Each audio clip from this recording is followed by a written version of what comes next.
आज का दिन जो है वो बेहद खास है। वसुधैव कुटुंबकम का जो है वो संदेश सबको जा रहा है। हमारे संवाददाता लगातार हमसे बने हुए हैं। कुणाल, आपसे एक बार फिर जानना चाहूंगी, जो पहला सत्र है G20 समिट का, उसकी शुरुआत हो चुकी है, तो सुरक्षा के क्या क्या इंतजाम है, थोड़ा ये बताइए। देखिए, सुरक्षा के तो पूरे चाक चौबंद इंतजाम है। पूरी दिल्ली में जो व्यवस्था की गई है, खासतौर पर जो अति गणमान्य व्यक्ति हैं, जो हेड ऑफ स्टेट्स हैं, उनका मूवमेंट आज और कल बहुत ज्यादा है। और कल जब से अराइवल शुरू हुआ है उनका, तब से लेकर अब तक बिल्कुल आप कहिए तो एक एक चप्पे चप्पे पर नजर रखी जा रही है। तो चाहे वो ड्रोन के जरिए हो, चाहे सीसीटीवी कैमरास के जरिए हो, या फिर फिजिकली अगर पुलिस वाले मौजूद हैं उनके जरिए हो, हर चीज पर नजर रखी जा रही है। साथ ही साथ जो मेहमान आए हैं उनको किसी तरीके की दिक्कत नहीं हो, इसीलिए जो ट्रैफिक रेस्ट्रिक्शंस हैं वो भी लगाए गए हैं। आम गाड़ियों की आवाजाही लगभग पूरी नई दिल्ली में बंद है इस वक्त, और आम लोगों को छुट्टी भी दी गई है, यही वजह रही।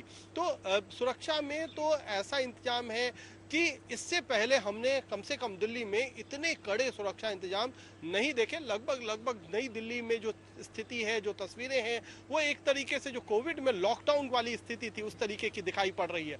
तो आज जब ये सत्र चल रहा है तो सत्र के दौरान लगभग 4 बजे तक कोई मूवमेंट नहीं होगा। यानी 10 बजे के आसपास तमाम राष्ट्राध्यक्ष अंदर आ चुके थे भारत मंडपम के, और अब दोबारा 4 बजे वो जाएंगे होटल्स, और फिर वापस आएंगे जब राष्ट्रपति का आज डिनर है उसके दौरान, और रात के 10 बजे फिर वापस होटल जाएंगे। इसी तरीके से कल अगर हम सुबह की बात करें तो पहला उनका मूवमेंट राजघाट की तरफ से होगा, जहां पर वो बापू को श्रद्धांजलि देंगे, और वहीं राजघाट से जो तीसरे सत्र की शुरुआत है उसके ठीक बाद, राजघाट की विजिट के ठीक बाद, वो भारत मंडपम में होगी। और 12:30 बजे तक पूरा ये जो तीनों सत्र है, G20 का सम्मेलन है, उसकी समाप्ति हो जाएगी, और फिर वापस राष्ट्राध्यक्ष अपने अपने देश, अपने अपने होटल लौटने लगेंगे। तो आज और कल का ये पूरा कार्यक्रम है, जिसको लेकर के पूरी तरीके से इंतजाम पुलिस का हो, अर्धसैनिक बलों का हो, और जो अलग अलग एजेंसीज हैं उन तमाम एजेंसी ने अपनी तैयारी पुख्ता की हुई है, ताकि एक तो सुरक्षा सुनिश्चित की जाए, और दूसरा जो मूवमेंट है वीवीआईपी का, वो किसी तरीके से अवरोधित ना हो, रुके ना। उन्हें बिल्कुल एक पैसेज दिया जाए, सेफ और सिक्योर के साथ साथ फास्ट पैसेज भी, ताकि उनकी जो मूवमेंट है उस पर किसी भी तरीके का ब्रेक ना लगे। तो ये पूरा इंतजाम इस वक्त दिल्ली में लागू, और कल देर शाम तक, जब तक तमाम राष्ट्राध्यक्ष वापस लौटेंगे नहीं, तब तक यही इंतजाम जारी रहेंगे, कम से कम जैसा दिल्ली पुलिस बता रही है। जी कुणाल, ये पहली बार है कि जब अमेरिकी राष्ट्रपति जो हैं जो बाइडेन, उन्होंने पहली बार भारत की सरजमी पर कदम रखा है। आज पहले सत्र की शुरुआत हो चुकी है, इसके बाद दूसरा सत्र होगा, तो कल तीसरे सत्र के बाद उनका क्या टाइम टेबल है? क्या वो वापस अमेरिका लौट जाएंगे? आगे के टाइम टेबल की थोड़ी जानकारी हम जानना चाहेंगे आपसे। देखिए, यहाँ से जब जो बाइडेन लौटेंगे, क्योंकि कल उनकी जैसे ही वो भारत में वो आए, उसके ठीक बाद वो प्रधानमंत्री नरेंद्र मोदी से गए, एक बाइलैटरल हुआ, द्विपक्षीय बातचीत है वो हो चुकी है जो बाइडेन और प्रधानमंत्री मोदी के बीच।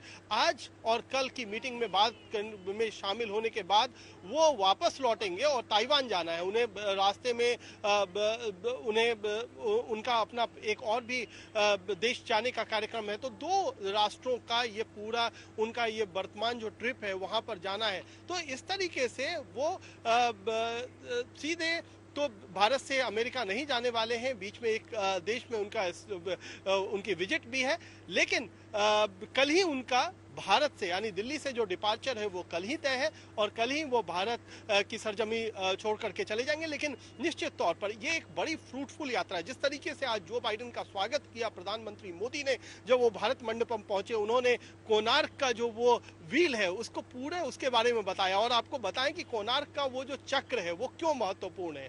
ऐसे 12 चक्र हैं पूरे कोणार्क के सूर्य मंदिर में, और सूर्य मंदिर की जब बात आती है तो सूर्य के, आपको पता है कि वो घड़ी घूमती है और 12 घंटे का एक चक्र होता है, उनको वो दर्शाता है। और उसमें 8 जो स्पोक्स हैं, तीलियां जो हैं वो 8 हैं, वो 8 प्रहरों को दर्शाती है। जो प्रहर हैं वो 24 घंटे में 8 प्रहर होते हैं। तो एक तरीके से पूरा जो लाइफ साइकिल है और जो गति का सिद्धांत है, किस तरीके से सूर्य जो हमें ऊर्जा देता है वो कैसे गतिमान रखता है पूरे ब्रह्मांड को, उसका एक पूरा विवरण है कोणार्क के उस चक्र में।